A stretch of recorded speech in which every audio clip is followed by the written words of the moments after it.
ჩვენ განვიხილავდით თეთრ სახლში ჭყუბს. უბრალოდ, როდესაც ალიმ დამირეკა და მითხრა: „ჰეი, თეთრ სახლში იჭყუბებ, მათ კარგი თანხა შემოგთავაზესო, მუთხარი, რა თქმა უნდა, ვიჭყუბებ მეთქი.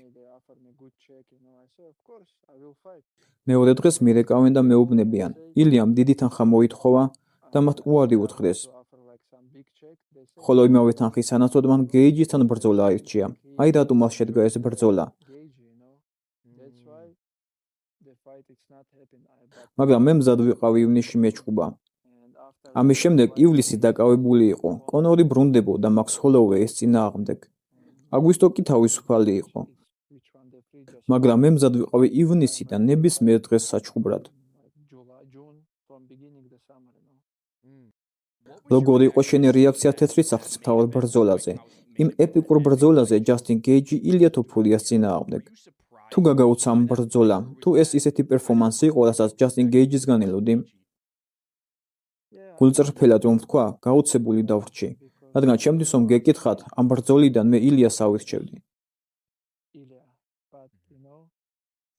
მაგრამ, როდესაც ჩემპიონი ხდები და ფოკუსს კარგავ, ასე ხდება ხოლმე.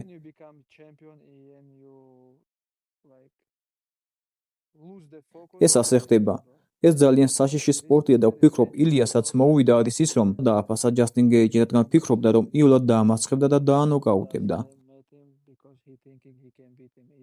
სჯეროდა თავისი დარტყმის ძალის, მაგრამ გეიჯი ნამდვილად გამძლეა, მას შეუძლია მთელი ღამე ეჭყუბოს. და რა მოუვიდა ილიას? ზედმეტი ენერგია დახარჯა, რომ დაენოკაუტებინა ის. ძლიერად დარტყმებს ცდილობდა და დაიღალა. აბსოლუტურად გეთანხმები, მეც შენსავით ვფიქრობ. მეგონა თოფურია ნოკაუტში გაუშვებდა გეიჯის. რადგან როცა ჯასტინ გეიჯის ისტორიას უყურებ, ის მრავალჯერ დაზიანებულა, მრავალჯერ. და როდესაც ილია თოფურია მაუნდში მოექცა და თითქმის მკლავის მტკივნეულზე დაიჭირა, თქვი, მორჩა, თამაში დასრულებულია. მაგრამ ჯასტინ გეიჯისაც კი ვუთხარი, ჯასტინ, არ მოგატყუებ, აღბრთოვანებული ვარ, მეგონა გაითიშებოდი მეთქი. მან კი თქვა, დიახ, იმ ღამეს უბრალოდ ფორმაში ვიყავიო. არ ვფიქრობ, რომ მან ფოკუსი დაკარგა, უბრალოდ იმ ღამეს უფრო დიდმა ძალამ მოიგო ეს ბრძოლა, ძმაო. არის რაღაცეები, რაც არ მესმის. მაგრამ რატომ ვთქვი, რომ ფოკუსი დაკარგა, იცით? როგორ შეგიძლია გააკეთო წვეულება და იზეიმო გამარჯვება ბრძოლამდე? არ ვიცი. ვიდეო ვნახე, მათ გააკეთეს წვეულება და იზეიმეს გამარჯვება. როგორ შეიძლება ეს მოხდეს ბრძოლამდე? მგონია, რომ მან უბრალოდ სათანადოდ არ შეაფასა ის. მან ეს ყველაფერი გააკეთა ჩარლზთან, ალექს ვოლკანოვსკისთან. ვფიქრობ, ეს მისთვის რიტუალია. როცა მე ვემზადებოდი ბრძოლებისთვის, ის წვეულებას არ გავმართავდი, მაგრამ ექნებოდა დიდი ვახშამი ოჯახთან ერთად თითქოს აღვნიშნავდით, რომ აქამდე მოვედით ბრძოლის. ალკოჰოლს არ ვსვამთ, არაფერს ასეც. მაგრამ ვახშამი იქნებოდა ასეთი. მადლობა ყველას, ვინც დამეხმარა მომენტისთვის მომზადებაში. ხვალ დიდი დღეა. მეც ყოველთვის იგივეს ვაკეთებ. წონას ჩავაბარებთ და ყველანი მივდივართ რესტორანში ან სახლში და ვამობთ. მადლობა ბიჭებს, ვინც მხარს მიჭერთ ამ ყველაფერში. მადლობა, ვინც წონის დაკლებაში დამეხმარა. ჩვენ ყოველთვის იგივეს ვაკეთებთ. მაგრამ როცა პარიჯებ ყველა ცნობილ ადამიანს და აკეთებ ასეთ რაღაცას, ცვლი პროფილს, უკვე შეცვლილი გაქვს რეკორდი.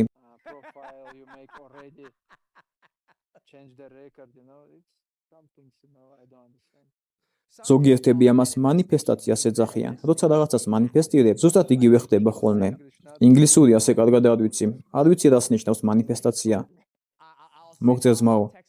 ეს ძირითადად ნიშნავს, როცა რამეს წინასწარ აკეთებ, ის აგიხდება. ასე რომ, როცა ადამიანები ამბობენ, მსოფლიო ჩემპიონი გავხდები, ისინი ამ ენერგიას გარეთ უშვებენ და ეს ხდება. ასე რომ მისგან 18-0 დაწერა ამის მანიშნებელია, რომ ეს მოხდება. აი რა არის მანიფესტაცია.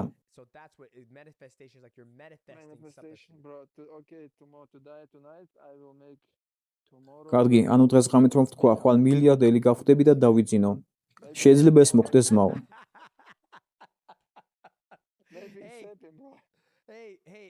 დიახ, ხალხი ხანდახან ასე ფიქრობს ხოლმე, ასე რომ რეკორდის შეცვლაც შეიძლება ამის ნაწილი იყოს. რას ფიქრობ, როგორ დაბრუნდება ის, რა მოხდება შემდეგ?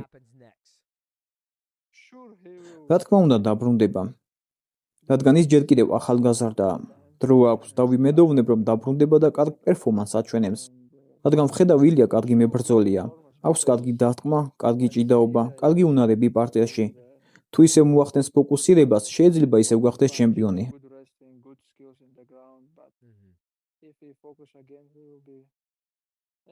მაგრამ ეს ბრძოლა შეცვლის მის ცხოვრებას, თუმცა არ ვიცი საითკენ.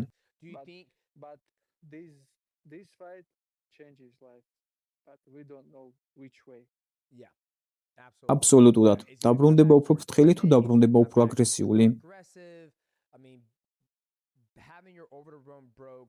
და ფინიშება, ეს ნამდვილად ცვლის ცხოვრებას.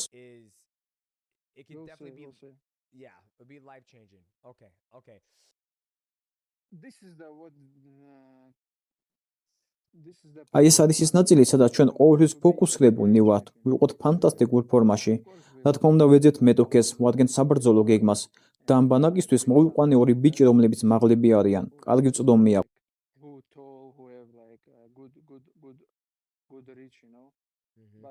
მაგრამ უმეტეს რამ, თვითონ ბრძოლაში ხდება გამოხვიდე შესანიშნავ ფორმაში, აი ეს არის ის, რაზეც ყოველთვის ფოკუსირდებით.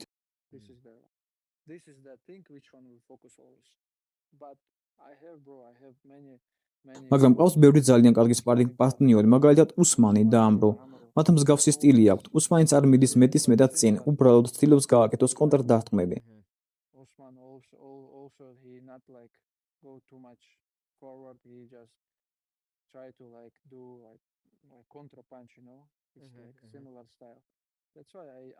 აი რატომ გავაკეთე ბევრი რაუნდები ამ ბანაკში და ვფიქრობ, უკეთესი მებრძოლები მყავს ბანაკში, ვიდრე ახალგაზრდა დამრტყმელები.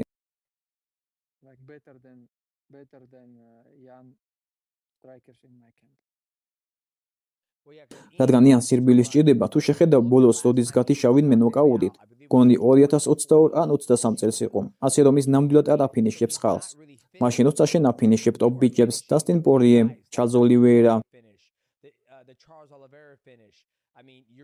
გულისხმობ, რომ შენ ყველაფრის გაკეთება შეგიძლია. ასე რომ როცა ვარჯიშობ, როგორ ვცდილობ მეტი უნარების განვითარებას, როცა მე ვარჯიშობდი MMA-ში, მეთი ყოველთვის მაიძულებდა უკეთესი გამხდარიყავი დარტყმით ტექნიკაში, გრეპლინგში. შენ რიც გაუმჯობესებას ვცდილობ? თუ ფიქრობ, რომ პიკს მიაღწია შენს უნარებში? მაინც ვუმატებ, მოვიყვანე კრივის მწვრთნელი.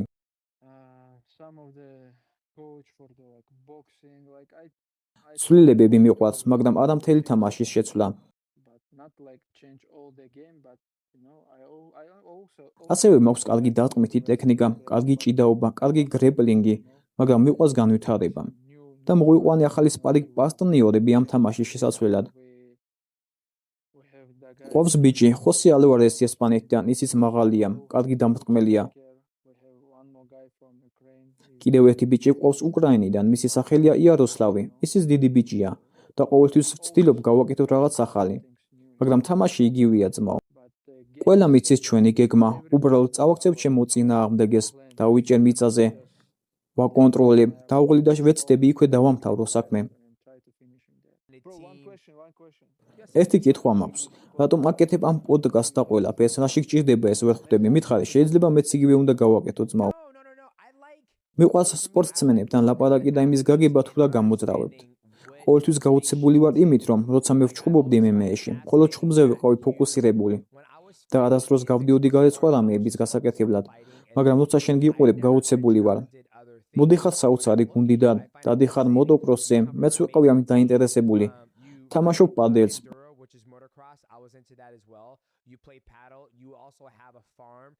ასევე გაქვს ფერმა, ყავს ცხენები, რომლითაც ჯირითობ. მიყვარს ამის გაგება. საბოლოო შეკითხვა, როდის ჩამოდიხარ დაღესტანში? არ ვიცი, ვერ მოგატყუებ, მეშინია. შემიძლია შენთან ჩამოვიდე, დავჭე და ეს დრო შენთან გავატარო ძმაო. ძმაო, გაჩერდი, რას ნიშნავს გეშინია? რა არის საშიში დაღესტანში? მითხარი, რა გსმენია რუსეთზე ან დაღესტანზე? არასდროს ყოფილი ვარ რუსეთში, ენაც არ ვიცი, ასე რომ უცხო ქვეყანაში ვარ, სადაც არ მესმის არაფერი თუ რა ხდება.